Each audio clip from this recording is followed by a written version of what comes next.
Hey yo guys, saat ini saya akan membahas tentang ekonomi sumber daya alam dengan materi ekstraksi versus titik kritis dari tembaga.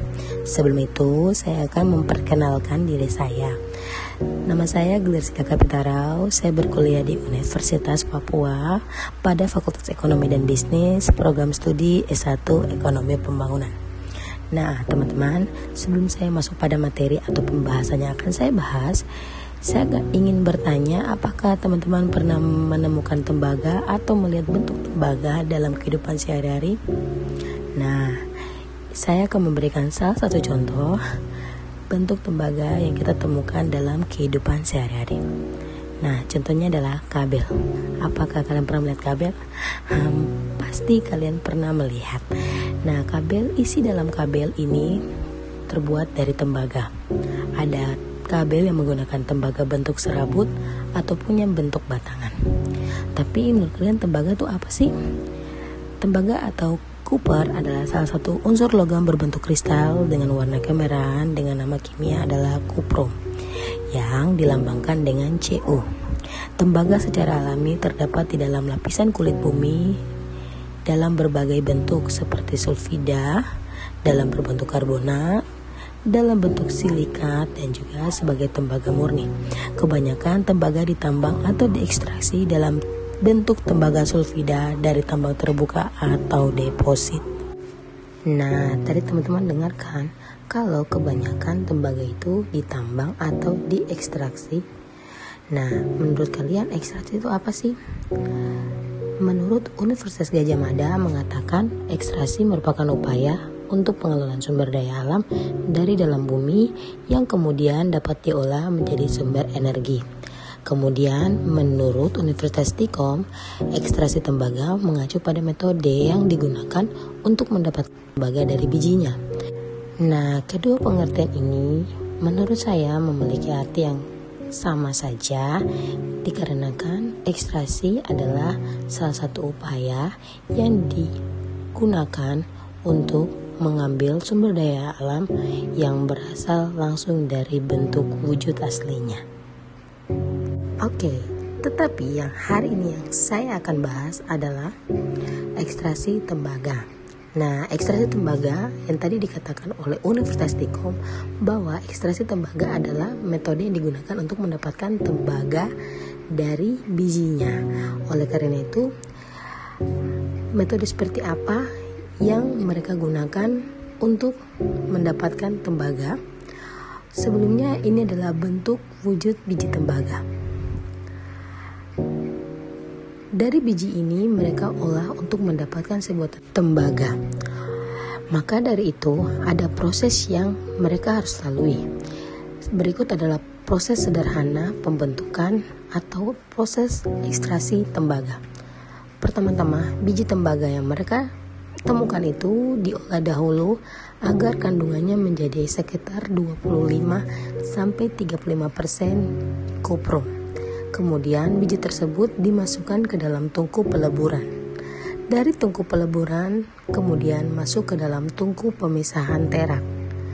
Kemudian masuk lagi ke dalam tungku konversi, lalu pemurnian dengan pembakaran, kemudian pembuatan anode koprom.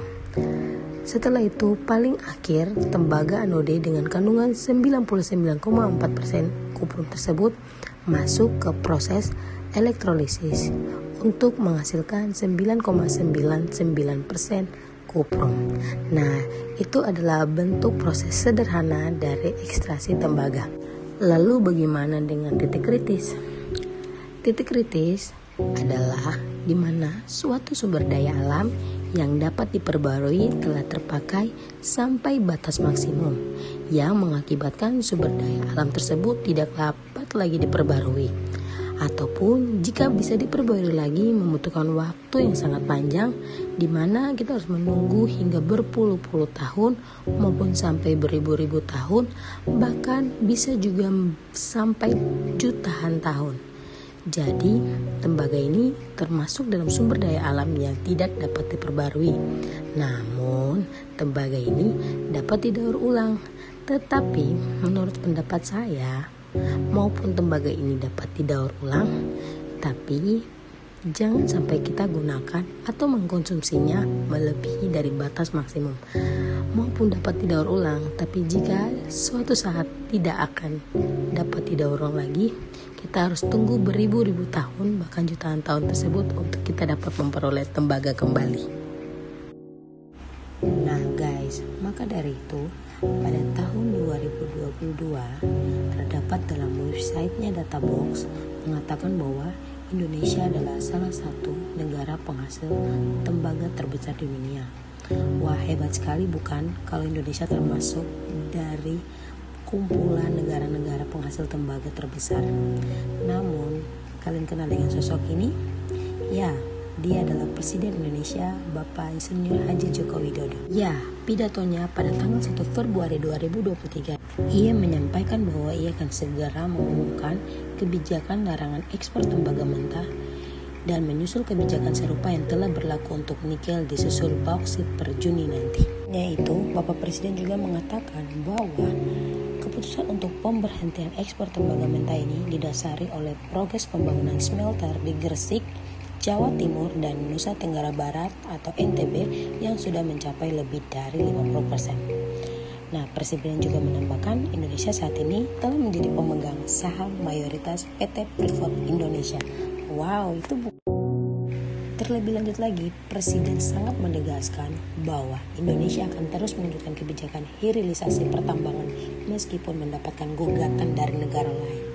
Kebijakan hilirisasi imbunya akan melompatkan Indonesia dari negara berkembang menjadi negara yang maju. Dia katakan bahwa kalau nanti digugat, kita mundur, kita belok, enak lagi ekspor bahan mentah, lupakan kita menjadi negara maju. Tegasnya seperti itu. Karena Bapak Presiden berharap konsistensi dalam menjalankan kebijakan hilirisasi akan meningkatkan pendapatan per kapita Indonesia.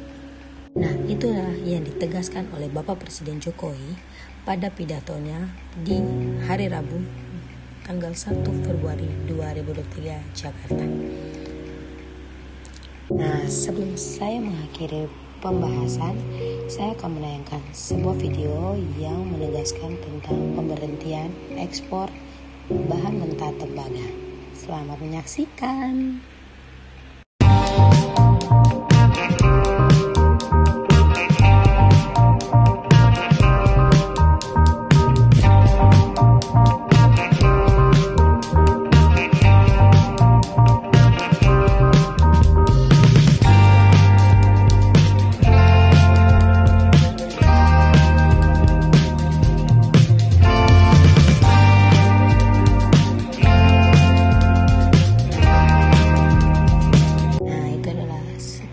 Video yang menegaskan tentang pemberhentian mengekspor bahan mentah tembaga.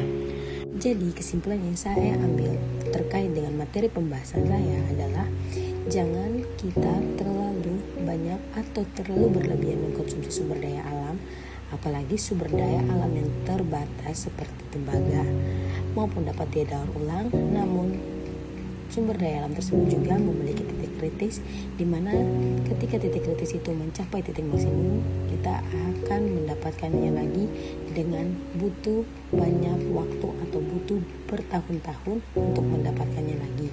Maka itu konsumsi sesuai dengan kebutuhan kita, karena kita tidak bisa hidup tanpa sumber daya alam tersebut, karena kita hidup saling membutuhkan.